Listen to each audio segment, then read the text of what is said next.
I'm Ruth Daniel. I'm the director of Fat Northerner Records based in Manchester. It's a small independent label.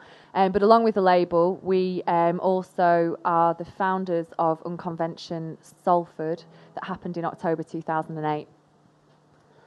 I'm Dan Thomas. I'm a part of Fat Northerner Records as well, and one of the co-founders of Unconvention as well. My name's Jeff, and I also work for Fat Northerner Records, and also helped set up the Unconvention in Salford.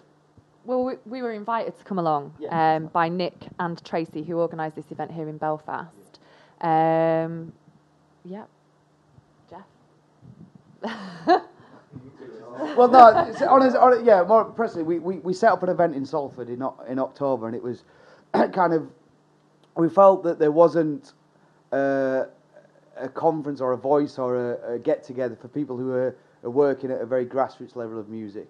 And so we just we were getting frustrated by that in Manchester, and took it upon ourselves to put something together and sort of threw out the idea of Unconvention, and we're quite taken back by how many people got involved and drawn in and excited by the idea of just having something that's more for people DIY level, or, you know, self-releasing bands or anything like that. So we just did it, and we're, as I say, quite excited by the people that got involved. And then I think the guys from here, Nick and Rich and Tracy, sort of turned up and thought, shit, I don't know what he said, but you know, this is actually quite an exciting idea. We should maybe, I'm speaking on their behalf now, but I think they kind of inspired them to sort of think, well, maybe we should try and do something similar and see what we can get together, and hopefully there's many more will follow. So this is the second of what we hope will be. I think some of the other people as well who came along to the first Unconvention have been inspired as well to do something similar in their region. So we've got a guy from Wales who wants to do one there, someone in Barcelona wants to do one entirely in Spanish, aims around the Spanish music industry, and someone in Reykjavik in Iceland wants to do one there. So it's kind of, the idea is kind of catching on, and I think it's something that's not really catered for at music industry conferences. It's very much they're usually aimed at the top end of the industry, so major labels and that sort of thing, whereas this caters for bands who are kind of being proactive and doing it for themselves, independent labels, and people who run a record label and have another job, you know, people who do it for the love of doing it, not necessarily for the money. Oh no, the whole ethos behind Unconvention is about the grassroots industry, and it's about the industry that ticks over constantly, and it's not about the major industry, and it's a conference of people at our level, whether you're in a band, whether you're a promoter, whether you run a venue. It's something that people can take seriously, and somewhere where people can go and get actual real answers.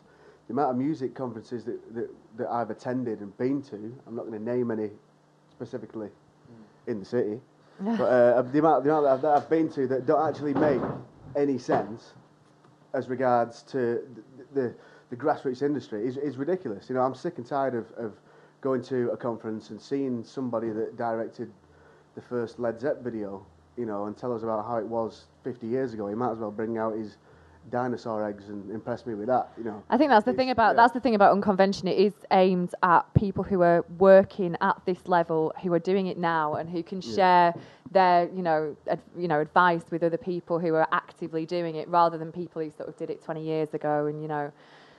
Not that there's anything wrong with that, by the way. It's just, it's not relevant to everyone, is it? It's interesting to find out about this stuff. But I think what we found, and I'm not speaking in the mic, what we found is there's just a genuine void.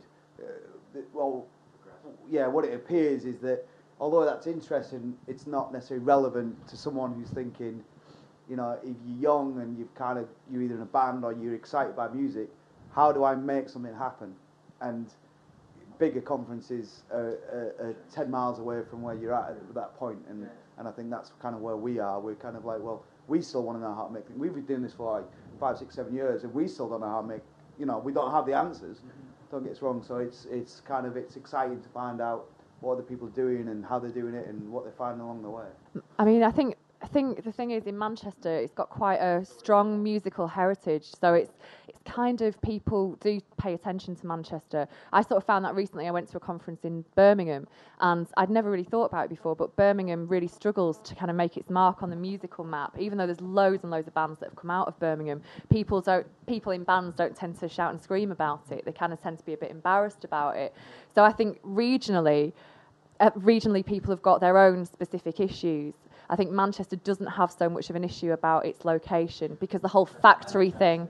Yeah, Manchester, it's kind of part of when we started doing what we did. Is, I mean, the music industry has been London-centric for 40 years, 30 years. And despite, there's obviously was scenes in Liverpool and scenes in Manchester and scenes in Glasgow and scenes in Sheffield, but it all then, the industry side of it, not the band side of it, the industry side of it, was dragged to London. I think probably what Belfast are now trying to think, and what Birmingham are trying to think, and what Manchester's trying to think is, well, hang on a second, this is our creative output, this is what we do, and how do we make things happen? And I don't think we necessarily, Belfast is probably asking, well, how do we become how do we create a scene and but Manchester's probably still thinking the same thing. Yeah. Factory in Manchester and all that. I mean, it's a fucking long time ago. That's the thing. I think that's what we've kind of, because we're kind of like quite sort of new on the scene. We get a little bit annoyed by everybody kind of talking constantly about factory records, Tony Wilson, and I sort of feel like it's time for a change in Manchester.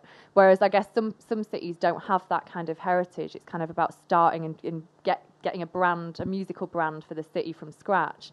But I think every place outside of London has its own sort of specific problems, and that's why hopefully if we can do. But also its own sort of merits as well. Yeah, exactly. totally, I mean, that's totally. what people probably miss out is, what came out of Sheffield and what did come out of Manchester. And I'll be honest, I don't know Belfast very well, but there's probably some absolutely brilliant things happening here that kicks the shit out of what's going on in London and what's going on in the mainstream. And what if we're aspiring to the right things, is if there's great bands here playing to great audiences, does it matter that radio one aren't playing them? I don't know. I mean, maybe not, probably not. No, who cares?